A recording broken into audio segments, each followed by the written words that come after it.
All in progress. And then we find them. All right, so this chapter 17 is the deliverance team. And our questions for review: what is an appropriate range of size for a deliverance team? Come on in. Well, he says in the book 2 to 6. Now look at your daughter. I don't know why. Give one to I don't know. I don't know why he said 6, because he doesn't clarify that later. But 2 to 6, he says. But Bible says 2. Yeah, the Bible does.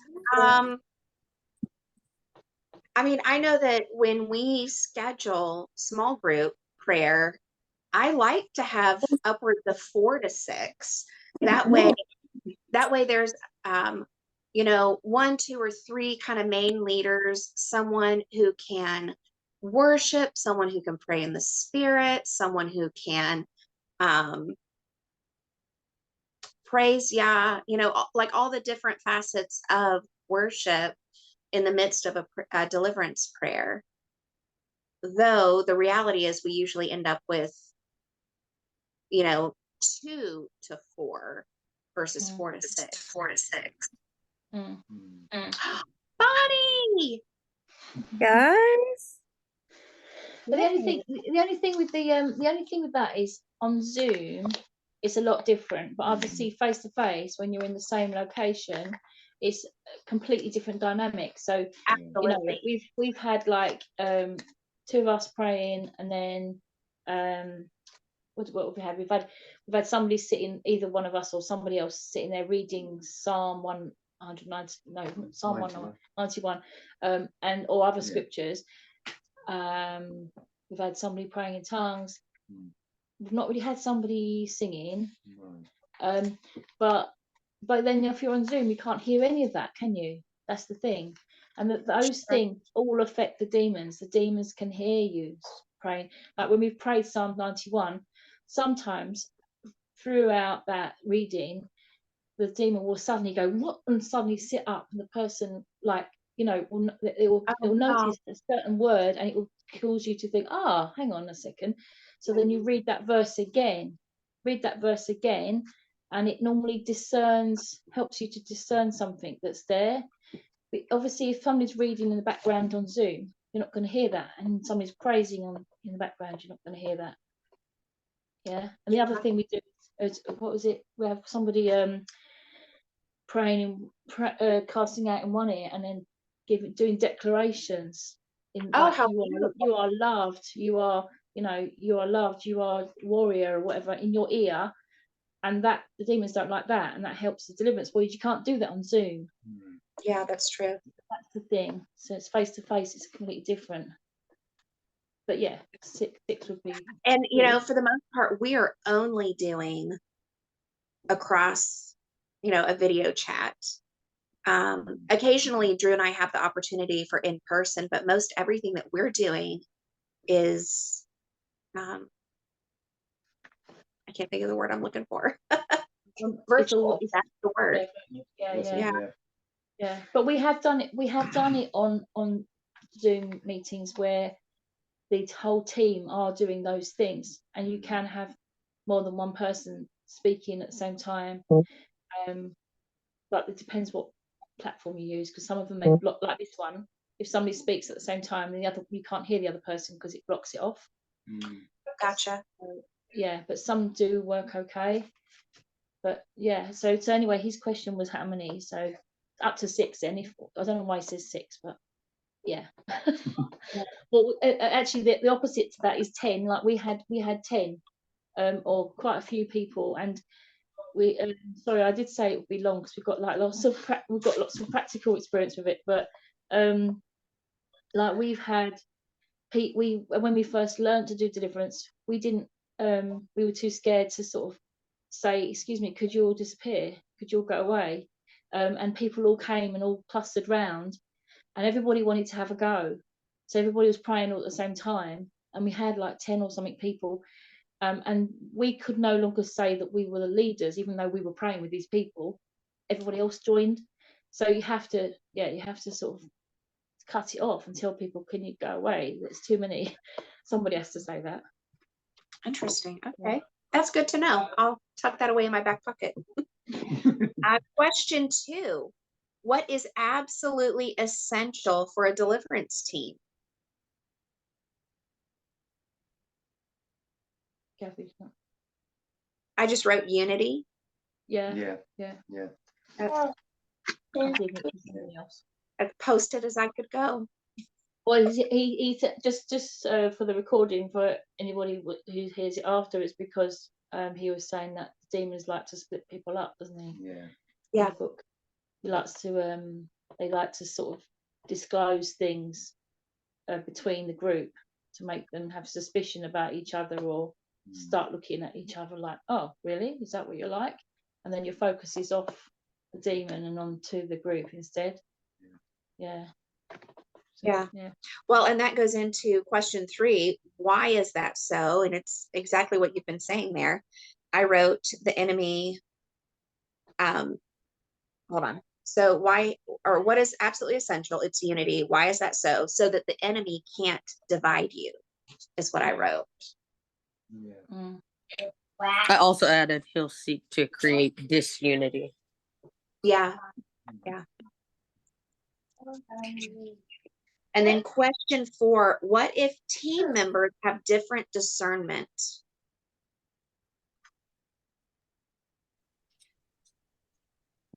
Claire, you have a lot of experience, I'm sure. What did you write? Or what does your experience say? You asking us? I'm just trying to let somebody else on. Oh. I'm just trying not to speak all the time.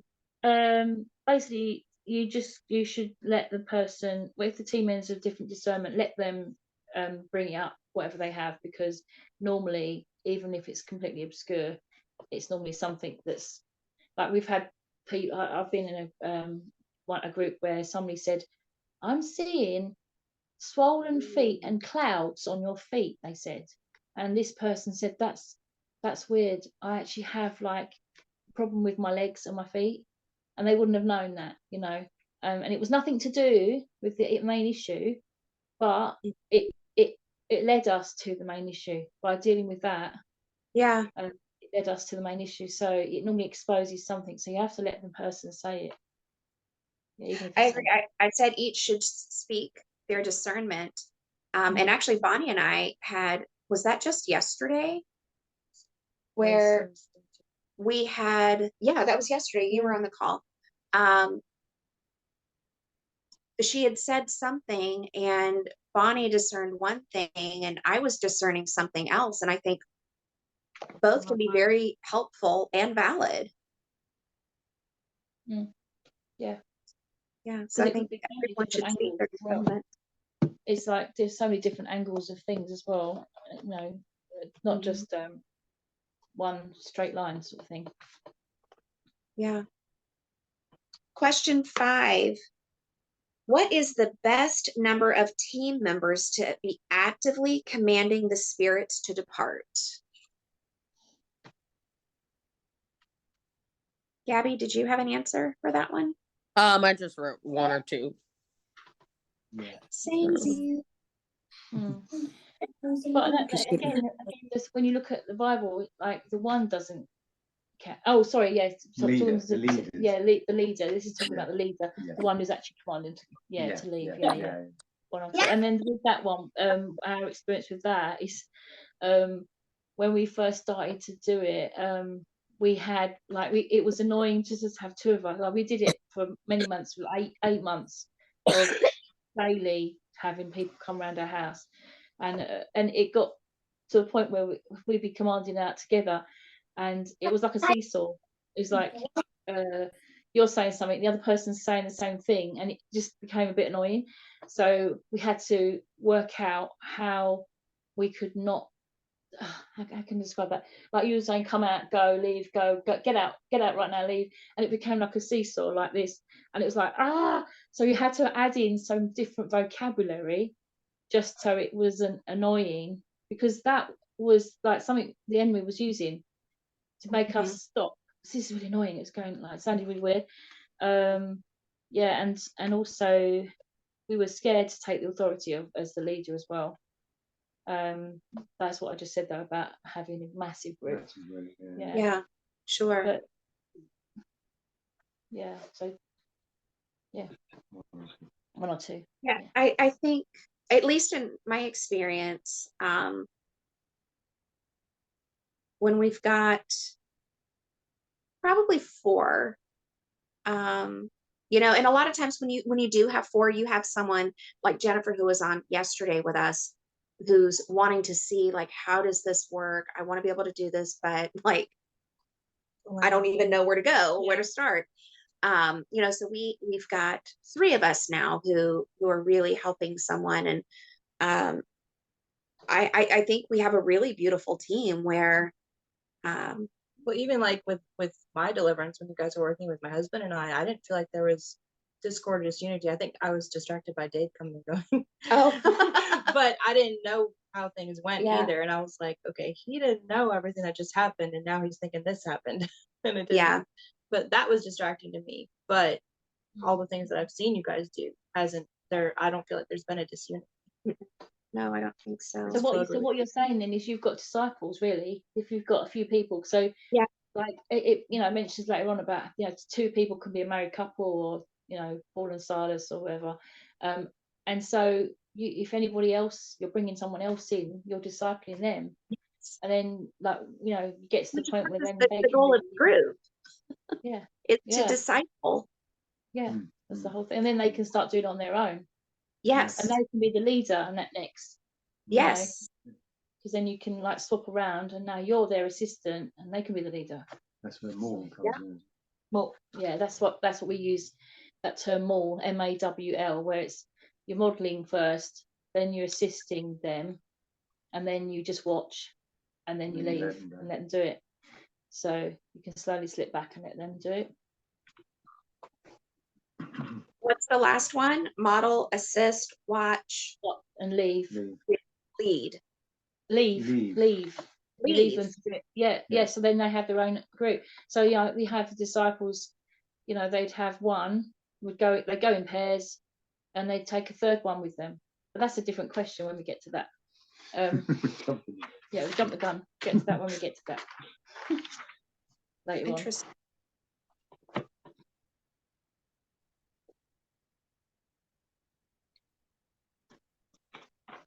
So what we're at.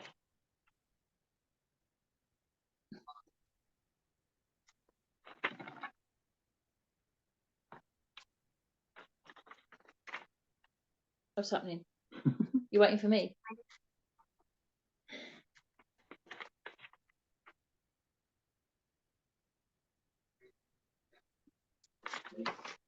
On question 6.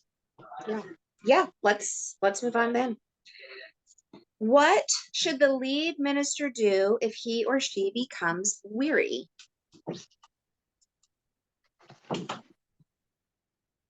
Or needs to find something in their phone? It's step back and allow another. Yeah. Yeah, I was just Yeah. going to say as well, with the two people, and we had a baptism and in the bathroom, and we had 3 of us, and then we did deliverance on the person when they were in the water straight after the baptism, because the demons were trying to come out anyway. And so it was me, a friend, and my daughter, and this Okay. person turned her head round and sort of in an angry face said, "What are you doing? You don't even know what you're doing. This is a load of rubbish. What is this? You don't even know what you're doing." And there was 3 of us, and she wasn't really staring at any particular person, but it was like a general throw out attack, whoever takes that. And my daughter suddenly felt like really like, oh, it's talking to me. You don't know what you're doing, because it said like, you don't know what you're doing. And so she stopped praying. And so then I looked at the other person who remained. That's why it's important to have another person, and said like, don't listen, trying to put you off. And so we had to kind of go really like hard and just ignore and just carry on praying. And then my daughter came in again after that, you know, and carried on, joined in with us. then you can't get offended, because they will try to make you offended. And she felt like shy, and she felt like, but yeah, it was an easy one to, you know, So to was that see person clearly. delivered? Sorry, did the person Was get that delivered? person delivered? Yeah, because it Oh, was just that's at the beginning. awesome. Yeah, Okay. at the beginning, when we started praying, he turned round and just said, "You don't even know what you're doing." And it was like she had like hatred towards churches and stuff, so she had unbelief towards people, you know, and towards what the churches do. So that's where it came from. It came Yeah. from this sort of anger towards, like, you don't even know, you know, it's a load of rubbish, all these things you're doing. So that's that spirit speaking. We just had to ignore it and carry on casting it out. But I was just saying, it was an attack against one person, so it's important to Sure. have more than one or two or three, you know. Yeah. So question 7, if there are more than 2 team members, what should the rest of the team be doing while the lead members are ministering? Praising God. Yeah, absolutely. Gabby. Reading scriptures. I also have worship. Yeah, singing songs about the blood as well. Oh, yes, I remember reading that. Yeah. Yeah. And we've always done this where we learnt to have one on either side, so we sit on a hard chair, not like a lounge chair, and we sit on one on each side, and so cast out in one ear, and the other ear. It's really helpful to, like I said, like speak declarations over them, you know, speak the love of God over them in their ear, and the opposite to what is being cast out, basically, because the demons Yeah, don't that's like it. really cool, because now you're ministering to their spirit while casting out the evil spirit. That's really neat. Yeah, that's one I thing love we that. always do, really. All right, so question 8, biblical foundations. What pattern was established for the deliverance ministry by Yeshua? Read Luke 10:1 and 17. Well, Luke 10:1 said they were sent out 2 by 2. Yeah. Luke 10:17 just says that the 70 came back and said that the demons listened to us. Yeah, It doesn't actually say how Oh, I don't want to. Thank you.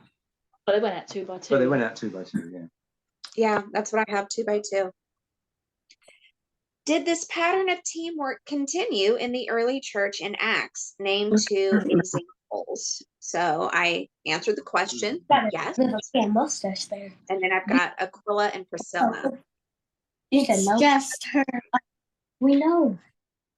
We got we went a bit crazy and like went through a few chapters. Sweet. What was the first one there? Oh yeah, we saw that there was either 2s or 3s, and we saw the 3s. Her beard off. Was that Paul and Barnabas went with John Mark in Acts 13, verse 2, and then verse 5 they took where did I write that?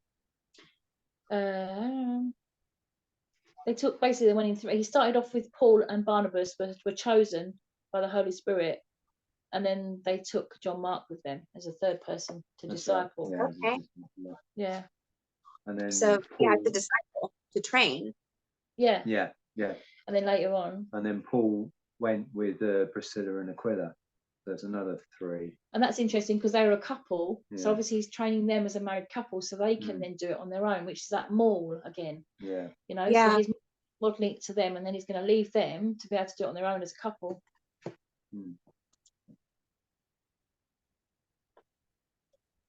Yeah, very good. And then I've got Paul and Silas as well. Yeah, and I also noticed that Peter and John, when they went off to the temple, I know it could be termed deliverance, but they prayed for the lame guy outside the temple, didn't they? So they're probably about doing it. Oh, good Yeah. call there. Yeah. Yes, I we mean, see it all healing the and time. deliverance go hand in hand. Yeah. So they're just always in 2s, Mm. and Mm. and because we've seen that there's always like a third. They're training a third So it's important, like what we learned to do was always to take a third with you if you can. So whenever you do anything, you know, go on the street, evangelism, healing, deliverance, baptism, anything, just try and grab a third person with you at least, so you can train. Yeah, and then encourage that person to always go out in twos as well. Yeah. So it's just a model to always follow. I like that. Yeah. Anyone else wondering if Gabby has closet chocolate? I saw her with a wrapper. Closet chocolate. It is my hidden drawer of all my candies. Is it really? Yeah, they showed bought that Zip closet where it was chocolate at, a so I had mile to away. hide it again. But it was the Weathers soft caramels. Yeah. Very Yes. good. All right. I have So closet chocolate, closet crayons, closet like my things. Yes. all right, question 10 for personal reflection. When should the gender of the deliverance team be taken into account?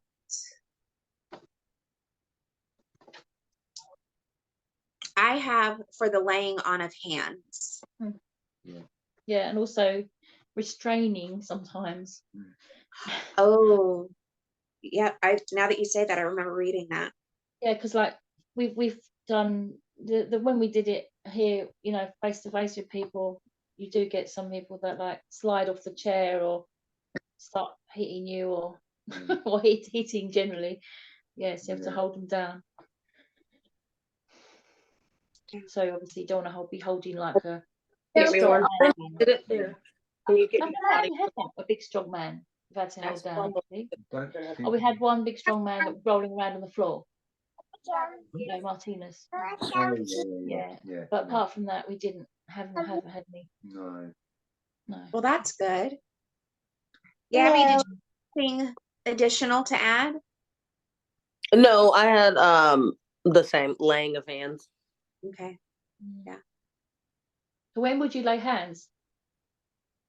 He doesn't explain that, does he? Well, for me, I guess it would be like I've been in prayer sessions or altar calls where like some women will put their hands on your stomach, or I've seen other preachers call out certain stuff, like if it's an infirmity of the womb or whatnot, then if they were to touch you, maybe it should just be a male, or not a male, a female in that circumstance. But and then even I would assume if you're laying hands to even pray on somebody, you know, being mindful of where you're laying your hands, and then say if it's a female who's experienced trauma, probably wouldn't be best to have the opposite sex do it. Yeah. But also we've had like people like that have got something in their stomach or whatever, and just tell them to put your hand where it is, where that pain, sickness, or sometimes they have a demon moving around inside them and they can feel it wherever it is. Tell them to put their hand on it, and then you put your hand on top of their hand, and then all you're doing is touching their hand. But obviously there's certain places you wouldn't just put the hand there and you put your hand on top of their hand, but generally, that's how it works. I mean, I know that there have been a lot of times in deliverance where I feel like the enemy's got my chest, whether it's a pressure or a squeezing. And so I know that if I were to lay my hand on my chest, I don't know that I'd want a man coming right on top. So I've seen a lot of like lay hands on it. The wife would be laying hands on the woman, and then the husband would lay hands on his wife. Yes. Or something like that. I mean, that's why in our fellowship, it's pretty much men go and lay hands on men and women lay hands on females. There is no mix. Every now and again, if it's the leader's child or grandchild, then the mixed multitude will come. But for the most part, it's very gender specific. So you'd have both. You'd have male and female praying.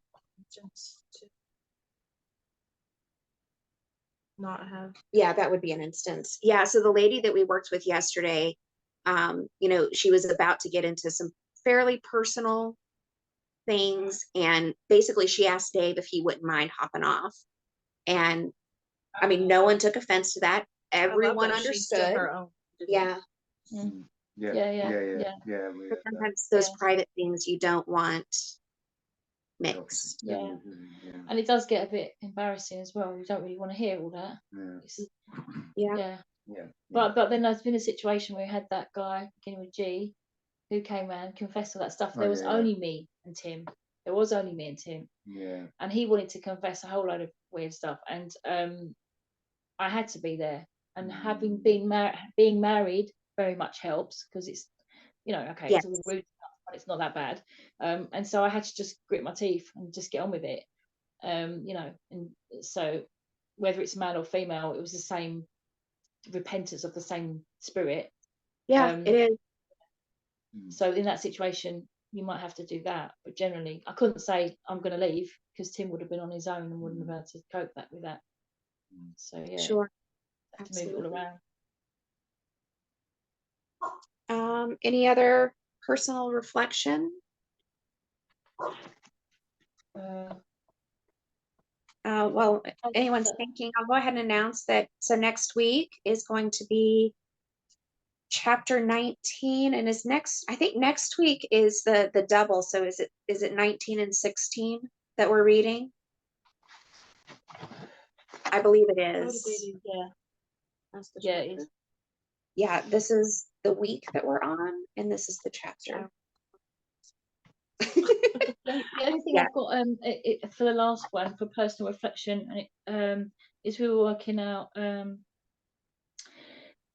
to work out why it's not a fear, but me and Tim were saying, like, what was it? Why we felt funny about having more, like a group of 10 people or 6 people or large group. And what it is, we've done events here in our house where we've had like 30 people in the room, and we've preached the gospel and we've asked them who wants to repent, and then you end up with a bunch of 10 people, say. Yeah, you can't sit a couple in front of one person, sorry, in front of 10 people, and get them do deliverance on the whole bunch at the same time. Obviously there's the mass deliverance thing, which Yeah, and we're that's completely different. about that. We're talking about where everybody can we can confess deep stuff. Yes. So what we had to do was if we had just 2 people, each of us could go off. He'd have to have a female, and I'd have to have a male. We'd have to go off in different rooms. So basically we need another couple, okay, to do 2. So it ended up we ended up, what we had to do is invite people in, because we knew we were inviting a lot of people for these events. We invited in other couples, so we had another couple to help us and another man. Oh, people that were experienced in with deliverance. yeah. Yeah. And so what we did was we had to split up into groups. So we had 3 groups in our lounge, and 1 in the kitchen and 1 upstairs and in a room. And then we had that discipleship going on, which I just said was like 2 people, male and female, alternating the leadership. And then you always had a 3rd disciple who's semi-experienced, and these people would come from other places in the UK to our events where they wanted experience, they wanted hands-on experience, so they've done it themselves already, so they're like not brand new, but they're not leading, they're assisting, they're the ones that would be assisting when you want to step back a bit to have a rest. Sure. So that would be the 3, and then you have the person, which is 4. So we'd have a group of 4 all the time, and we were just trying to work out, like, why do we feel funny about that? And I think it is because if you have like a whole bunch of people, it just feels like it's spectating, because if all these people are experienced, you're either a disciple, or you could be a leader, and you've got to decide whether you're a disciple and you're still learning, or whether you can just step up to the plate and be a leader. And I think most of us can do that. It's just the hard part is, like, it's scary, isn't it, to just say, okay, I'll lead. We all just need to flee the nest and just, and so if you've got a whole load of people that can potentially lead, and they're all spectating, let's call it spectating. Sure. But I mean, they're praying, they're worshipping, they're reading psalm, they're reading things, but they're all basically, they can actually flee the nest and do it. I think that's what we feel is like a bit funny. you feel like, look, just go and do your own. Because if there's loads of people that all need deliverance, and we're all hanging around a bunch, and we're all like, I can't go. Oh, we'll help you. We'll stay here and help you. You know, they just need to go, and we can actually multiply much more. And then each time they go off, they take a disciple with them. They can take 2 or 3 other people. You know, so I think that's what we feel strongly about. It's not that we're shy or fearful. It's just that it just feels wrong that people are there hanging around. We'd prefer to have new people that haven't done it, like, you know, people that just want to know how to do it, and then they can practice, they can get involved. And then we're working out the sum. How did we do that? How the 3,000 on the day of Pentecost, there was 120 in the upper room. How did they baptize and deliver 3,000 people? That would have been mass deliverance, wouldn't it? It would have been. Yeah. Couldn't have been 1-to-1. So there, we all have to be ready to do mass deliverance. Where people pray, and then it'd be cool, like if Sunday nights were actually live, to have you guys pronouncing that and having people be able to take people aside when they see them struggling through something and pray them through that. That's how it is with Global Vision. Okay. Yeah, they've got a tent. Usually Sunday nights, usually 500 people, and they have 20 to 30 who can go and, you know, one-on-one. Let me lay hands on you and pray for you. Yeah. Wow, that's awesome. That's cool. It is. That's you next, Karen. That's where you're heading to. We will see. Yeah. However Yah leads. However. Are we good to stop the recording then? Yeah. Okay. I wanted to show you. So they changed the